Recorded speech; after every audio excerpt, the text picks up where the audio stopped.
prisão de ventre ou obstipação é um problema bastante frequente em bebés, em crianças. Na verdade, não se sabe muito bem porque é que acontece, mas pensa-se que tem a ver com a influência de dois grandes tipos de fatores. Por um lado, há aqui claramente uma influência genética, ou seja, filhos de uma mãe ou de um pai que também tenham prisão de ventre têm mais probabilidade de sofrer do mesmo problema.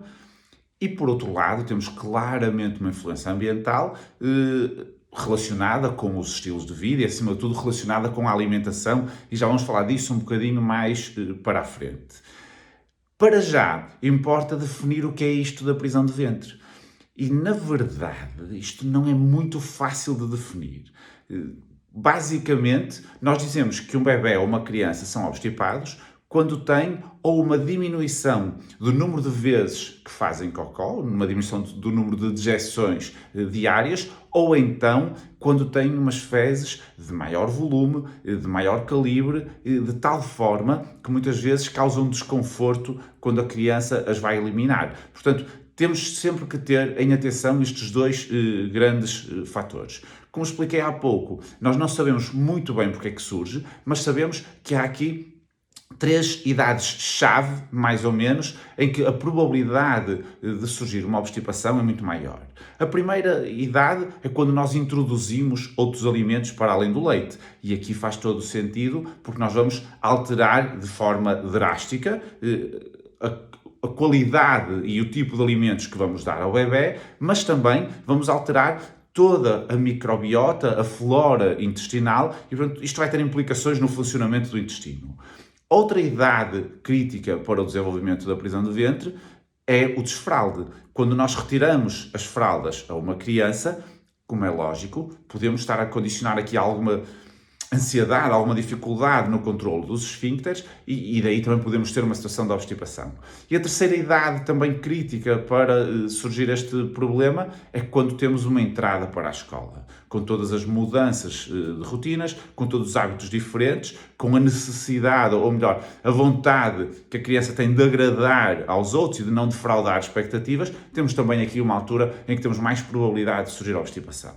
Portanto, identificado o problema, importa percebermos o que é que nós podemos fazer para ajudar um bebé que tenha este tipo de questões com a eliminação das fezes. Volto a dizer, seja porque faz poucas vezes, seja porque são fezes de maior dimensão, com maior grossura, digamos assim, e que causam desconforto. Às vezes até provocam pequenas fissuras que sangram e isto causa alguma ansiedade aos pais.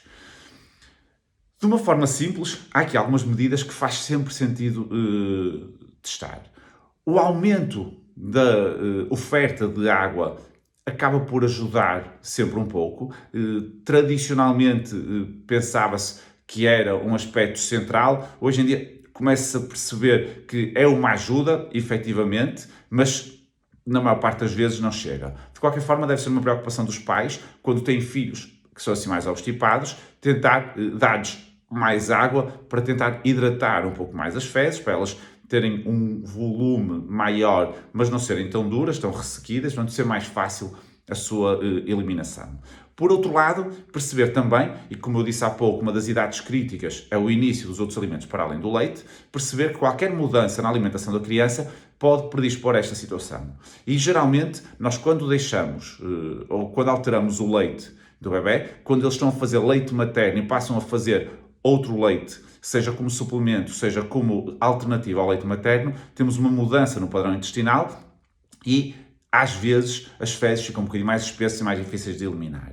Aí é muito importante nós tentarmos escolher opções que favoreçam o trânsito intestinal, eventualmente com os chamados pré-bióticos, que são uma espécie de umas fibras que não são digeridas, digamos assim, e ao chegar ao intestino vão ter um efeito de ajudar na eliminação das fezes. Portanto, quando temos este problema, faz sentido pensarmos neste tipo de suplementação que pode ajudar. Portanto, os pré-bióticos, as fibras, seja no leite, seja fora do leite, geralmente ajudam sempre.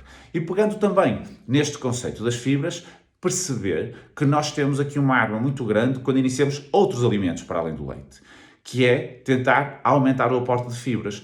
As fibras são um nutriente que nós não absorvemos. Ou seja, o efeito benéfico das fibras faz-se sempre sentir no intestino e não no interior, digamos assim, do nosso organismo, porque nós não temos capacidade de absorver as fibras. Elas servem têm várias funções, mas servem essencialmente para aumentar, digamos assim, o volume das fezes, tornando-as, mais uma vez, menos secas, menos ressequidas e, portanto, ser mais fácil a sua eliminação, e também servem para ajustar a composição da flora intestinal, que é muito importante até, entre outras funções, para a forma como o intestino contrai e consegue eliminar os seus produtos. Portanto, o aporte de fibras é muito importante, daí, quando nós iniciamos uma sopa, por exemplo, devemos tentar sempre escolher alimentos que tenham maior teor de fibras e de uma forma prática e que não falha muito. Quanto mais verdes forem os legumes que nós possamos escolher, em princípio, maior o teor de fibras que contém e mais benéficos serão para o funcionamento intestinal. Temos aqui alguns alimentos que podem ser um pouco prejudiciais quando a criança já é obstipada, a questão da batata, a questão do excesso de cenoura, a questão da banana, tudo isto são alimentos que podem prejudicar um bocadinho o funcionamento intestinal, portanto, dar preferência aos legumes verdes, dentro das frutas, e já falamos disto num vídeo anterior, dentro das frutas, evitando a banana, podemos dar a papaya, podemos dar a manga, eventualmente também os citrinos, o kiwi, a ameixa, são frutas que têm maior teor de fibras e, portanto, ajudam no trânsito intestinal, portanto, ajudam a que a criança elimine melhor as suas fezes. E podemos socorrer-nos também de alguns cereais integrais, seja cereais integrais na forma das farinhas, seja também no pão, por exemplo, evitar o pão branco e dar preferência a um pão escuro, a um pão eventualmente integral também. E, às vezes, podemos até utilizar farelo de trigo, por exemplo, misturado num iogurte, numa quantidade pequena, não tem problema nenhum. As próprias sementes de linhaça, que podem ser uma boa ajuda no trânsito intestinal, sempre em pequena quantidade, mas sem problema nenhum. Portanto, temos que perceber que, do ponto de vista alimentar, temos várias intervenções. Mas, de uma forma muito geral, o objetivo é sempre tentar aumentar o aporte de fibra, aumentar a ingestão de água, porque são os dois em conjunto que vão fazer com que as fezes fiquem mais macias e mais fáceis de eliminar. Claro que há outro aspecto que também é muito importante, que é a questão da atividade física, mas isso geralmente nem é preciso ser um grande conselho, porque os bebés e as crianças, principalmente pequenas, são naturalmente ativos. Mas quanto mais atividade fizerem, melhor, porque também o próprio músculo do intestino acaba por acompanhar o funcionamento dos outros músculos e ajuda a trabalhar de uma forma mais adequada. Estas são as intervenções que toda a gente pode e deve fazer. Para além destas, há efetivamente algumas opções farmacológicas, podem-se administrar alguns medicamentos, mas esses são sempre sob aconselhamento médico e, portanto, o conselho que eu dou é, perante um bebé ou uma criança obstipados, tentem estas medidas em casa e, se não forem suficientes, se não conseguirem por si só resolver o problema, faz sentido falarem com o vosso médico assistente para perceber se eventualmente poderá haver aqui a ajuda de algum medicamento para tentar facilitar o funcionamento do intestino e, acima de tudo, reeducar o seu funcionamento para que depois, quando se deixar o medicamento, ele possa funcionar sozinho. Sei que é difícil lidar com esta situação porque causa desconforto aos vossos filhos, sei que causa alguma ansiedade também aos pais, mas há uma boa notícia, é que na maior parte das vezes isto são situações transitórias e que depois, com o próprio crescimento e amadurecimento do intestino, têm tendência a melhorar naturalmente. Até lá, vamos tentar minimizar o desconforto e ajudar no trânsito intestinal das crianças com estas medidas que eu disse atrás.